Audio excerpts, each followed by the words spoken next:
Katika maisha ya mwanadamu ama katika maisha tunaokaa, watu wengi wanamtafuta Mungu ama wamemjua Mungu kwa maana wamepitia vita vya kiroho. Watu wengi walianza kumtafuta Mungu labda wakati walikuwa wagonjwa, magonjwa ambayo si ya kawaida, ama wakati walianza kunyonga usiku, ama walipoona wengine hawaolewi na wengine hawaowi, walipoona mambo yao hayasongi mbele, hapo ndipo walianza kumtafutia Mungu. Wakati mwingine vita ndio inafanya wanadamu waweze kumtafuta Mungu. Wakati mwingine vita ndio inafanya wanadamu wafunge kula na kunywa ili Mungu awaepushe.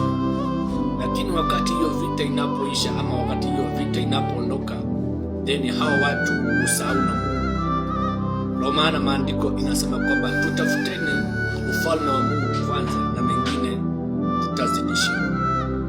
Kutafuta ufalme wa Mungu kuupata sio rahisi. Kuupata ni ngumu sana. Lakini siku utaupata, hata inyeshe mawe, hakuna mahali watakupeleka. Wakati unaposikia kuangalia kwamba vita imepungua, chokozana tu, kuwa mchokozi wa kiroho, kwa maana ile siku vita itaisha ama itapungua kwako, hapo ndipo utaanza kumsahau. God bless you.